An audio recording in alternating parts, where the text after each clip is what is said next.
High above the cornfields of Iowa, United Airlines Flight 232 is in serious trouble. I have it. What was that? One of the DC-10's 3 engines has exploded. The plane is out of control. Close the throttles. The crew's best hope at landing happens to be in the cabin. Denny Fitch knows more about flying a DC-10 than almost anyone on Earth. That's how I transitioned from a passenger to a crew member. You want to go forward out? Let it come back, it'll lead it away. But nothing in his vast experience has prepared him for what he finds. Lost all 3 hydraulic systems. I took it all in. The immediate, fast conclusion is, Denny, today is the day you're gonna die. Mayday, Mayday.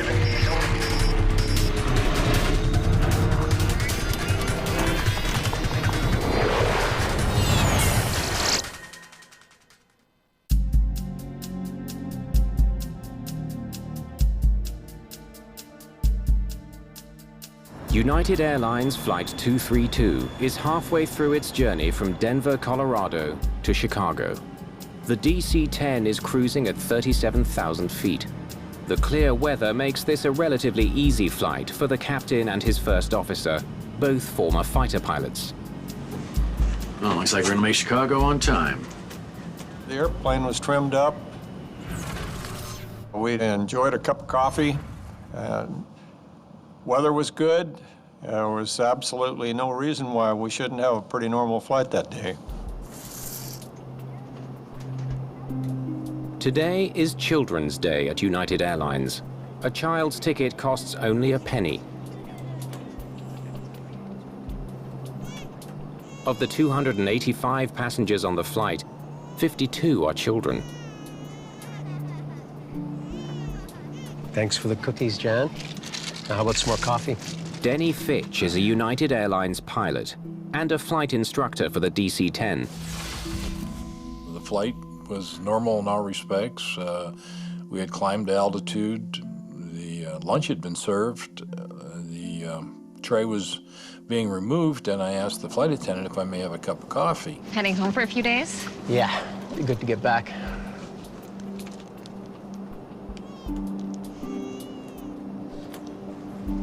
Excuse me. I'll take a refill when you have a second. Thank you. Jerry Schemmel is a basketball executive on his way through Chicago for a draft of college players. It was a very smooth flight. In fact, we were told when we got on the plane that there wasn't any expected turbulence at all. It should be a real smooth ride for 2 hours to Chicago.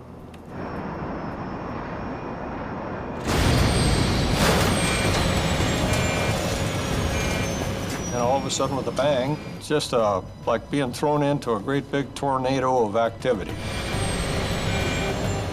First Officer Bill Records immediately shuts off the autopilot and takes manual control. I have it. What was that? There was no alarms at all, no bells, no whistles, no lights flashing, just this big explosion, and that was it. First thing I thought when I heard it, and then I could feel it kind of rip through the cabin, was a bomb has gone off. And I thought, that's it for everybody. And the conscious thought hit me that people don't survive bombs going off in planes. Denny Fitch pays close attention to the DC-10's every move. The coffee cup no longer had coffee in it. It was all over the table linens. My fanny was no longer in the middle of the seat. It was now up against the left armrest. That was followed by 10 seconds of quite pronounced violent airframe shuddering. I've got control. Check the gates. The pilots can barely control the plane. Captain Al Haynes tries to figure out why. The airplane was shaking so bad you couldn't read the instruments, and you had to lean way up near the panel to read it. We lost the number 2 engine. The DC-10 has 3 engines. The number 2 engine is mounted on the tail. It's the one that suffered a catastrophic failure. The people in my area were calm, but you could tell they were very nervous. They were anticipating, like I was, what might happen, and we knew that what might happen wasn't going to be very positive. Records is not able to level the plane. We're losing hydraulics. Let's shut number 2 down. The reason you shut down the engine when it fails is you don't know what the damage is to the engine. If it kept turning, it could tear itself apart. Okay, that's got it.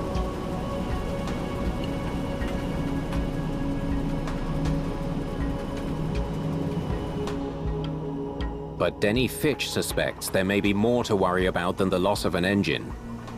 I was looking out the window for clues, and one of the clues that first appeared to me, and it was an abnormality, was the fact that the right wing of this aircraft was dropping. It doesn't make sense. The number 2 engine can't cause these wing behaviors.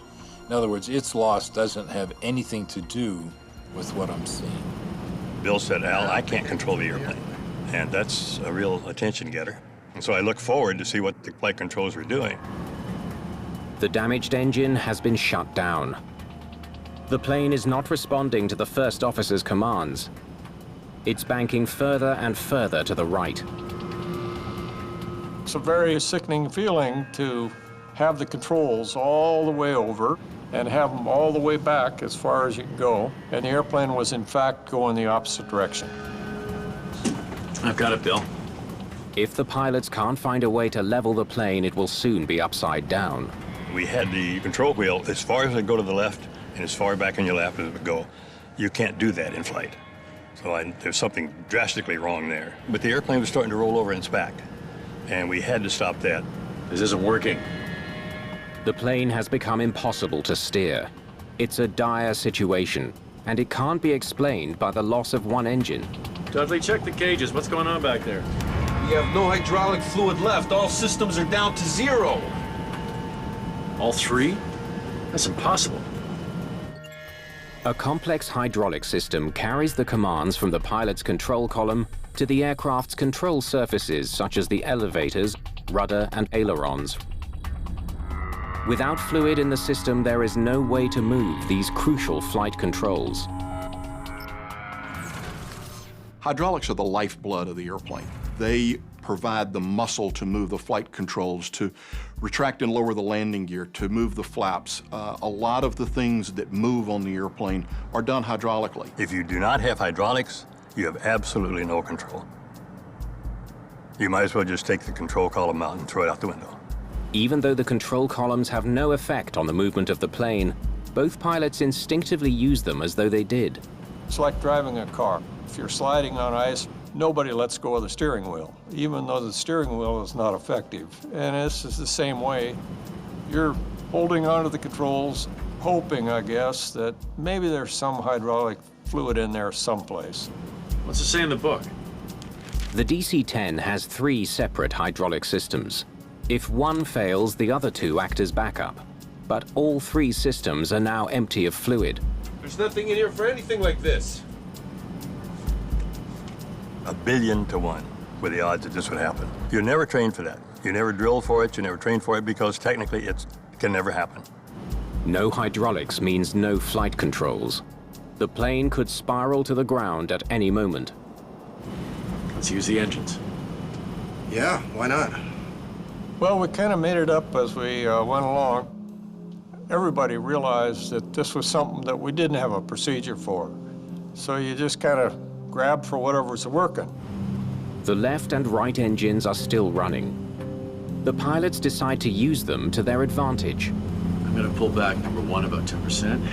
You go up on number 3, 10%. Nice and slow. By adjusting the power to the 2 remaining engines, they may be able to level the aircraft and make it fly straight. Easy does it. The engines are at cruising speed. The slightest miscalculation could be catastrophic. The plane begins to level off.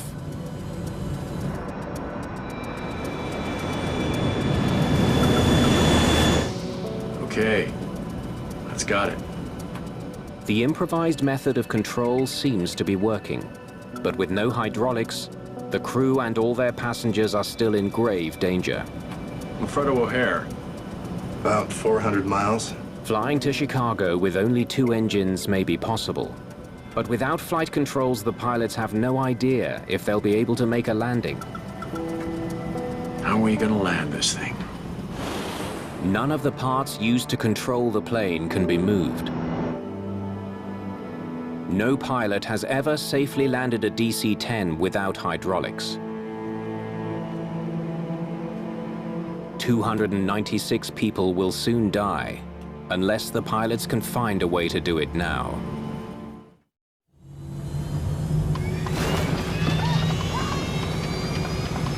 The nose is going down. What's going on here? United Airlines Flight 232 has begun to accelerate downwards. Normally, pulling back on the control column would raise the elevators and lift the nose of the plane. We have no elevators. But with no hydraulics, that control is gone. Normally, you just pull back and add a little power and pull the nose up, but we didn't have the controls. Okay, let's ease them up, see what happens. The only things working on the plane are the two forward engines. Let's try 10%. Watch the gauges. Easy. By increasing power to the engines, the pilots hope they can create enough lift under the wings to raise the nose. This is what you have to do, because the power creates the lift, and that's what you need. The maneuver works. The plane pulls out of the dive. Okay. That's got it. Easy, easy. We just dropped 1,000 feet. Okay, we gotta land this thing. Find out where the hell we are and get us to the nearest airport. Since the engine failure, the plane has been drifting to the right. There is no way Flight 232 can make it to Chicago without flight controls. The pilots need to find a safe place to land as soon as possible. This is United 232. We are declaring an emergency and requesting a vector to the nearest airport. What's going on? We've lost hydraulics. We have to make an emergency landing. United 232, you're heading towards Sioux City. Would you like to go there? We'll take Sioux City. Affirmative. Start getting the cabin ready.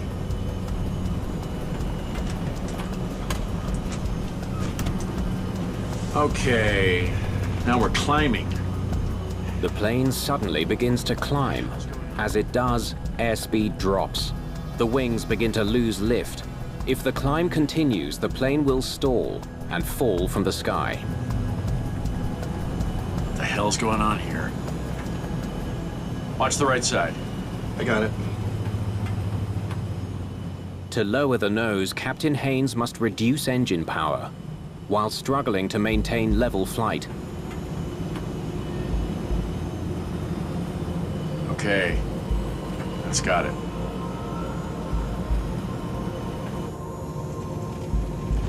I felt the plane start to drop, and I'm just trying to think, all right, what the heck is going on with this aircraft? We're dropping again. Ease it up. Gently. Gently.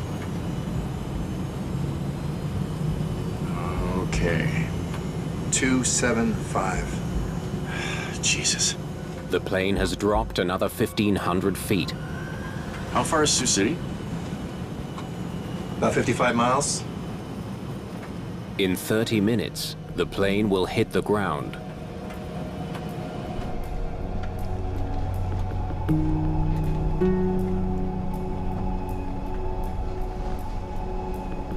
Jan, don't worry about this.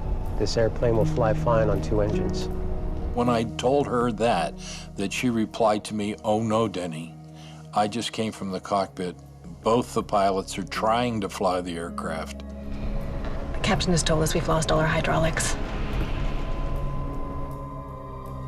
Bingo. That means no landing gear, no slats, no flaps, no flight controls. Okay. Tell the captain that you've got a DC-10 training check airman back here. If there's anything I can do to help, I'm happy to do so.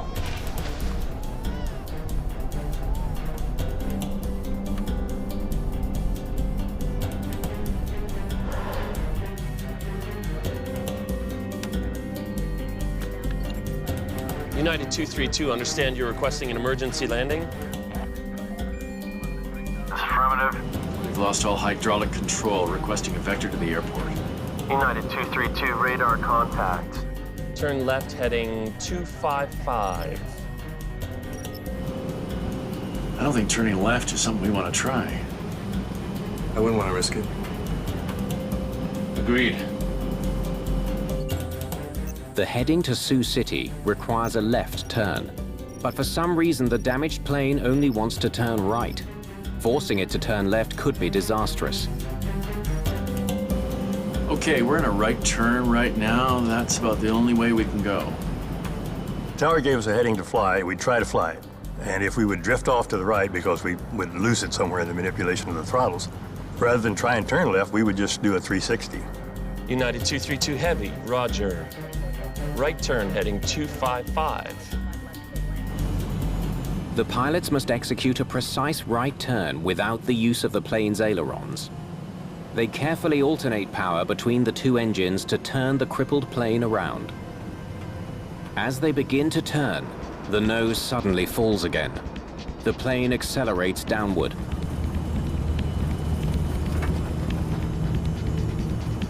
We're trying to keep the airplane straight and level, but as the airplane wanted to turn to the right, every time that they would turn to the right, the nose would go down and the tendency is to go over on your back. We had to avoid that. They manage to complete the turn, but they've dropped another 1,000 feet. Sioux City is still 64 kilometers away. I don't think we're gonna make the airport, fellas.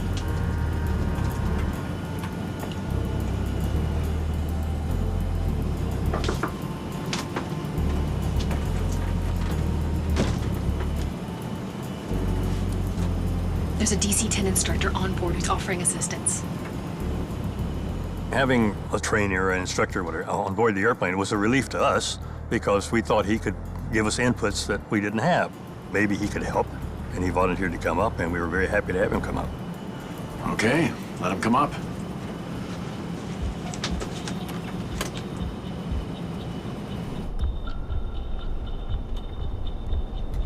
Could you come with me? And so that's how I transitioned from a passenger to a crew member.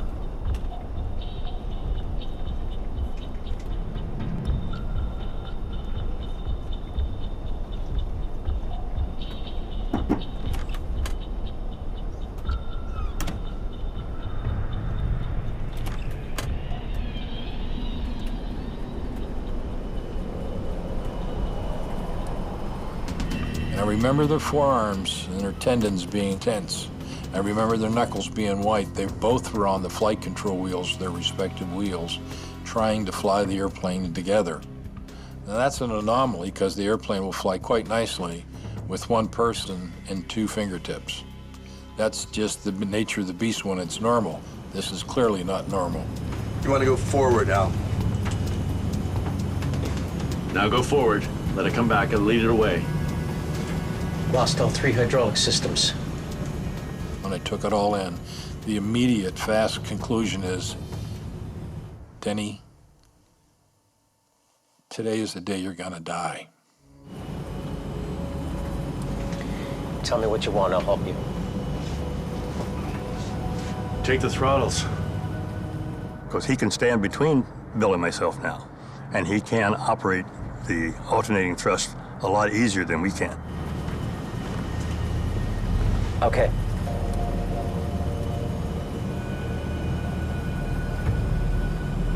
Pull back, pull back. Start it down. Fitch must ease back on the throttles to stop the plane from climbing. And it didn't take long before that I started to sense the airplane's behavior. No, not yet. Wait a minute until it levels off. The flight attendants are discreetly preparing for an emergency landing. Doesn't look good. I watched the flight attendants, I think like a lot of people did, very closely, just to kind of get a feel for what they might be thinking, what they might know, what they might be feeling, and for several minutes, they just spent time clearing the cabin. Denny Fitch keeps his eyes on the control column to figure out what the pilots want him to do. Is this Sioux City down to the right? That's Sioux City. Finally, their destination is in sight. Normally, the pilots would begin reducing their speed on approach to the airport. But with no flight controls, that's something they can't do. Because of the loss of hydraulics, they were not able to configure the wings for the normal landing, so they had to come in much, much faster to maintain the necessary lift. We had absolutely no way to control the speed. That was the biggest concern of us all, was how fast we were going and to try and slow down. And there's just nothing we can do about it. If they can line up with the runway at all, they'll be hitting it at a very high speed. There's no telling what the impact will do to the plane. What was going to happen when we touched down was a great concern, because we couldn't bring the nose up for a landing attitude. And when we hit the ground, what's going to happen was a question in my mind. And where are we going to actually make the runway? A little more right. Fitch continues to keep the plane level and on course by alternating power to the two engines. Intuitively, I started to sense the airplane, and I felt that it was becoming one with me, if that makes sense. I felt that the airplane was sending me signals that it was going to do something before it did. I'm Al Haynes. Hi, Al. Denny Fitch. Bill Record's here. I'll tell you what. We'll have a beer when this is all done. Well, I don't drink, but I'll sure as hell have one. We were facing death. All of us were, and our passengers. United 232 is less than 10 minutes from a nearly impossible landing. No one is expected to survive.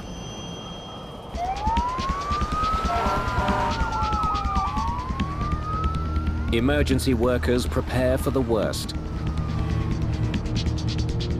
As the pilots approach the airport, Captain Haynes decides it's time to tell the passengers precisely what they are facing. Ladies and gentlemen, this is Captain Al Haynes speaking. As you must be aware by now, we're having some control difficulties with the plane. We're attempting an emergency landing in Sioux City. We'll be landing in approximately 8 minutes. We've got about as much control over the plane as we can get, but I need you to understand this is going to be a crash landing.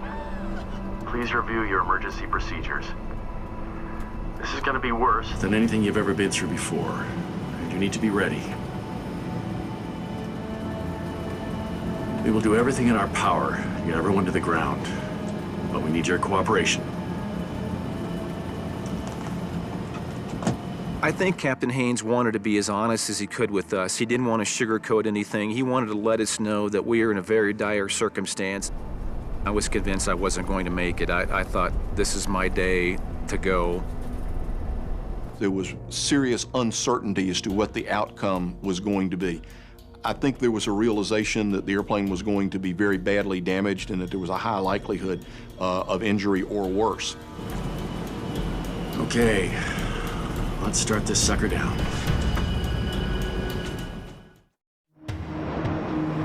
Flight 232 is 9,000 feet from the ground and less than 10 minutes from the airport, but it's still traveling far too fast to land safely. Instead of being at the normal 120, 140 knot range, they were well over 200 knots to be able to control the airplane. This means that it is going to arrive with a whole lot more force. It's going to need a much, much greater distance to land, and equally, their margin for error now becomes extremely small. Anybody got any ideas about putting the gear down? I would. Lowering the landing gear will help slow the plane down. Without hydraulics, the pilots have to release the gear manually and hope that gravity locks it into place. I hope that does it. If the gear doesn't lock, the plane is doomed.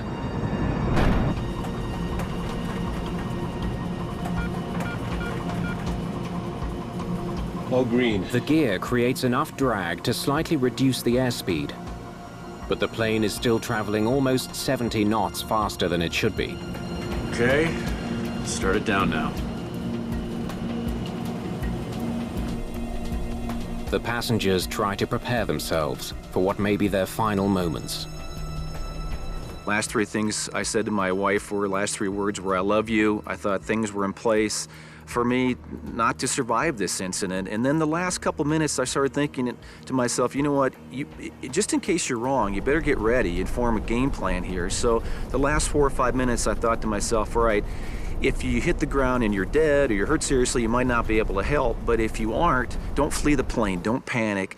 Stay around, stay under control, and try to help other people as best I could. The plane is only 27 kilometers away from the airport. Do you want the seat? Yeah. Mike?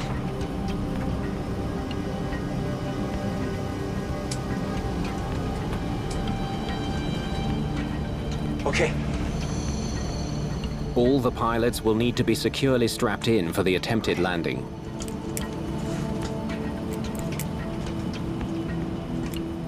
Only a few kilometers away from the airport, the crew must make another circle to the right to adjust their course.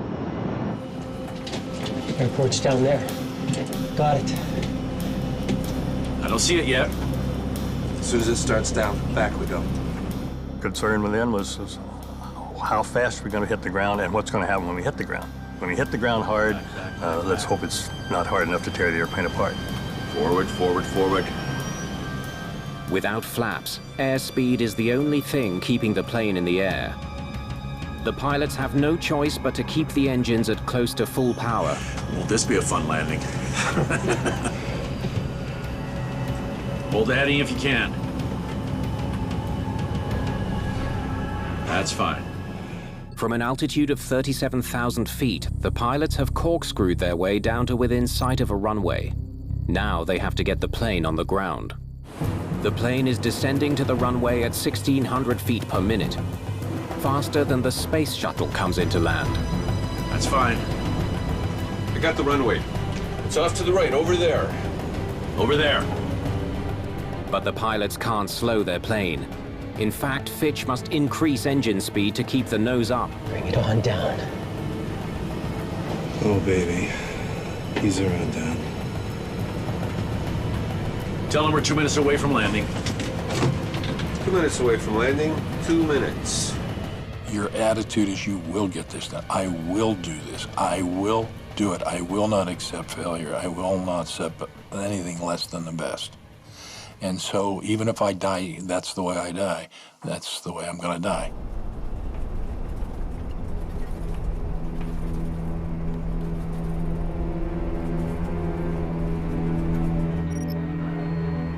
(232), you are cleared to land on any runway. Ah, you want to make it particular and make it a runway, huh? I know we're close enough now, coming in fast enough now, that we're going to make the airport. That was the main thing. Whether we actually made the runway or not, I don't know. The aircraft is still traveling much faster than normal, but the crew cannot delay any longer. This is their only shot at a landing. Get on the brakes with me. Yeah. They will have only minimal braking power and reverse thrust to stop the plane on the ground. They won't be able to steer. No pilot at the controls of a commercial jetliner has ever landed a DC-10 safely at this speed, with or without flight controls. Pull the power back. That's right, pull the left one back. You could hear people crying, and every once in a while you could hear people kind of scream a little bit. And I remember at the end thinking, all right, there's nothing else I can do to get ready here. Now I just got to see what happens, see what unfolds. The plane is 30 seconds from landing. Brace, brace, brace. Had no idea what was going to happen when we touched down. We were going way too fast. We had no flaps. We had no brakes. And we had no way to steer the airplane once we did arrive at the runway. At the very bottom, I was hoping to do the pitch up by putting more power in, pulling the nose up, causing the whole belly to become drag into the wind and slow us down so that we would touch down on the landing gear and then roll down the runway.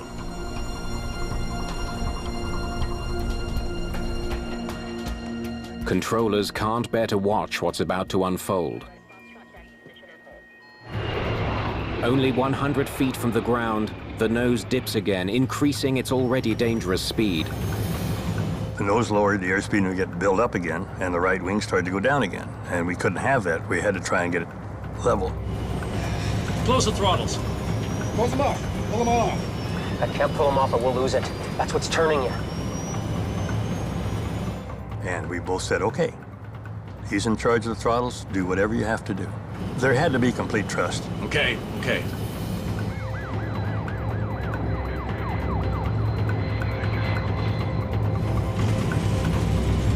Left, brother, left, left, left, left, left, left, left.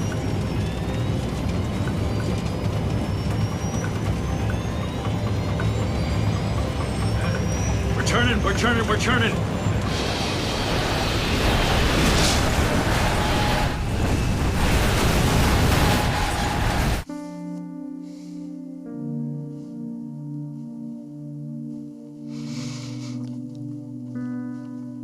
Didn't get it quite right. And we hit very hard. My head smashed down into the radio rack in front of me. It's just like somebody had a giant hand on the back of my head and just was forcing me face down into this rack. We have hit just incredibly hard. I don't think for all the thoughts about what it might be like that I was ready for that impact.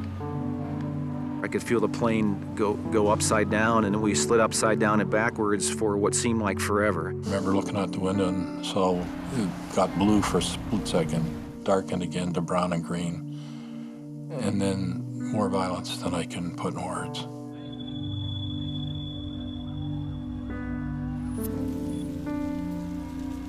I had to take a couple seconds to figure out whether I was alive or not. Figured if I'm feeling pain, I must be alive. And then I realized what had happened. I realized we'd flipped over. I was hanging upside down in my chair. I had no choice but to go back because smoke was chasing us all to the back of the plane. And I finally found an opening where we had broken off in the tail section and got out that way. And I stepped out of the plane, realized I was in a cornfield, and I'd been in plenty of them. That gave me some comfort. I knew that at this point, I was probably in pretty good shape and that I wasn't going to perish in that crash. I took a couple steps out of the plane and I heard a baby crying back inside the wreckage, and I didn't stand there and weigh the risks. I didn't think it through. I just reacted to the sound. The next thing I remember, I'm back inside the wreckage. It's okay. It's okay. Jerry Schemmel manages to find the child and helps reunite her with her parents. It's okay. But others are not so lucky. The plane lies in pieces on the runway and in a cornfield. There is no sign of the cockpit or the pilots. On the initial viewing of the aircraft hitting the ground and tumbling down the ground and a huge fireball and so on and so forth, we didn't expect to find survivors. 45 minutes after the crash, the cockpit is discovered 180 meters from the rest of the wreckage. All 4 pilots have survived. I was unconscious. Fortunately, I was knocked out on impact. I have absolutely no recollection of the crash at all. And then the next thing I heard is somebody say, "Are there really 4 of you in there?" And I heard more than one voice say yes. I knew at the time that I saw this fireman coming across the field that I had been in a crash and I'm alive. I had no idea what kind of shape I was in, whether my legs were attached. I couldn't move my fingers. I was just literally pinned to the ground. I was compressed in the wreckage. White hot pain in my back and my side. Broken ribs punctured the lung. I never lost consciousness. I have complete recall of it all. My time in the hospital, first night almost died. Subsequently 9 surgeries and 18 months of recovery. 111 passengers and crew are dead, including 11 children. But 185 people have survived the fiery crash landing. The first feelings were there are not likely to be any survivors out of this, and yet there were. There were a large number of survivors.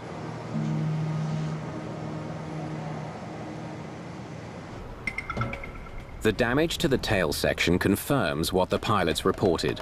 The number 2 engine exploded in mid-flight. Investigators need to know why, and how it led to the catastrophic loss of all hydraulics. We already pretty well knew what we were looking for. We knew we'd had an engine failure of horrific proportions. We knew we'd had a hydraulic issue that had depleted all 3 hydraulic systems. The NTSB's Bob McIntosh is in charge of the team dispatched to Sioux City. The investigation focused fairly quickly on the shrapnel, the trajectories of the various parts, and how they could have disabled the airplane in the way that it did. It doesn't take investigators long to discover that a vital piece of the engine is missing. The fan disc is such an obvious part of the front of the engine that when it's missing, you know it. The fan disc is one of the largest pieces of the engine. It is responsible for bringing air into the core.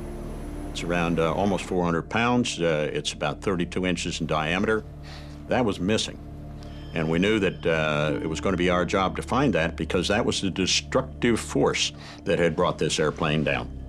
Since the accident involved the failure of such a key component, metallurgists joined the NTSB to help find the cause. The rotating parts in the engines of jet airplanes have to withstand a lot of stress. So you want to use a material that optimizes the strength while minimizing the weight. So at the front of the engine, the fan disc, for example, they use titanium alloys. Jet engines are extremely reliable. To have a fan disc break off is almost unheard of. The failure of a major rotating part of any kind, whether it be at the front end or anywhere in the engine, is a major event. Before they can understand this rare failure, investigators must find the missing fan blade assembly. The clue to solving the mystery behind the crash is likely lying in a farmer's field somewhere in Iowa. A massive search gets underway. It was extremely frustrating to us because we knew we didn't have it, and we knew it was going to be a pretty tough job to find it. We were motivated to find it, but we knew it was going to be tough. Now I can't control the airplane. Meanwhile, investigators turn their attention to the plane's hydraulics, wondering how a system with triple redundancy could have failed. In theory, if you lose an engine, you lose one of the systems. Our challenge, recognizing that the number 2 engine was the origin of the problem, was to try and figure out why all 3 hydraulic systems had failed. Each of the 3 hydraulic systems is powered by one of the 3 engines. Since only one engine failed, 2 hydraulic systems should have kept working. Investigators examine the wreckage around the number 2 engine. They begin to see what might have happened. There was a place where all 3 hydraulic systems were getting together, and that was in the horizontal stabilizer to actuate the elevators for up and down control. All 3 of the plane's hydraulic lines concentrate at the back of the plane, below the rear engine. The number 2 system was destroyed when the fan disc blew apart. Exploding shrapnel damaged the 2 remaining systems. All the hydraulic lines were either punctured or severed. The plane essentially bled to death. So we were able to understand how an engine failure in number 2 would result in number 1 and number 3 being rendered inoperative. Left, left, left, left, left, left, left, left, left, left, left, left, left. Now that investigators know how much damage the broken fan disc caused, it's all the more urgent to figure out why it failed. They must find the broken piece. A $50,000 reward is offered to anyone who can find it.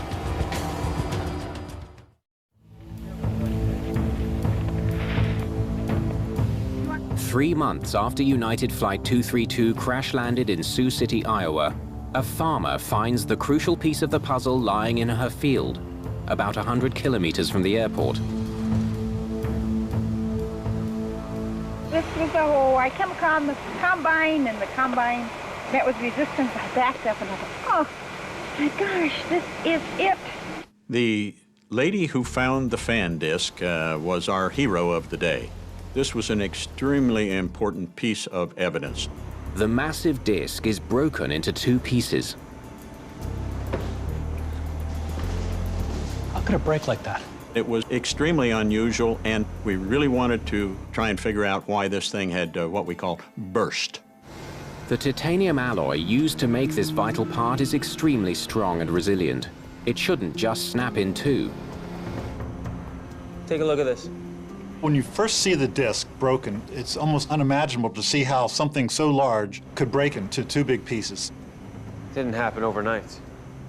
A close examination of the broken part reveals surprising evidence of why it fractured. It's definitely fatigue.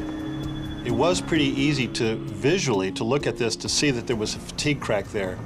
The investigation then continued to see where did the fatigue crack initiate. Can you cut me a small section from here?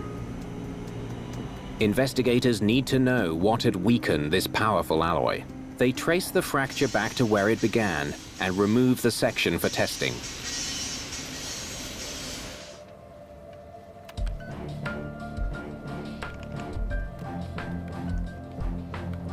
Well.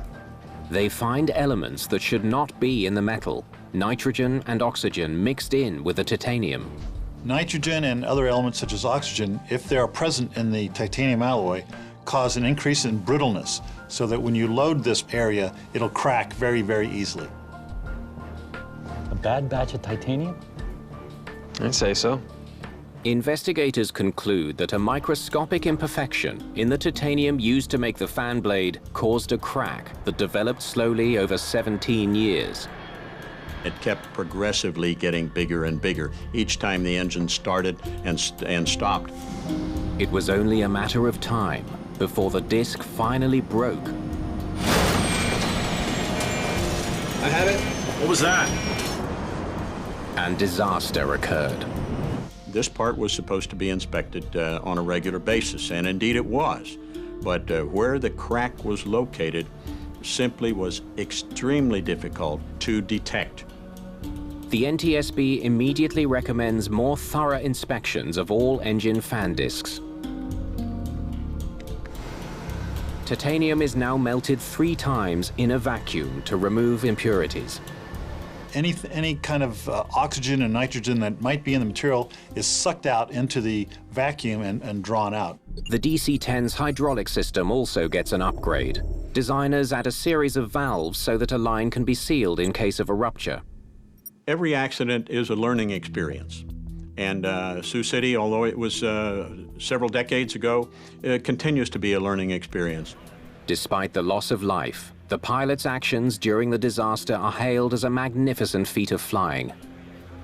I think it surprised the survivors that they had made it, but it was a testament to the skill of the crew and the ruggedness of the airplane. We have no hydraulic fluid left. All systems are down to 0. That's impossible. Once they lost the third hydraulic system, they were in an uncharted area with no checklist and having to improvise it. Let's use the engines. It was a catastrophic event that they made to turn out reasonably well. Tell me what you want and I'll help you. Take the throttles.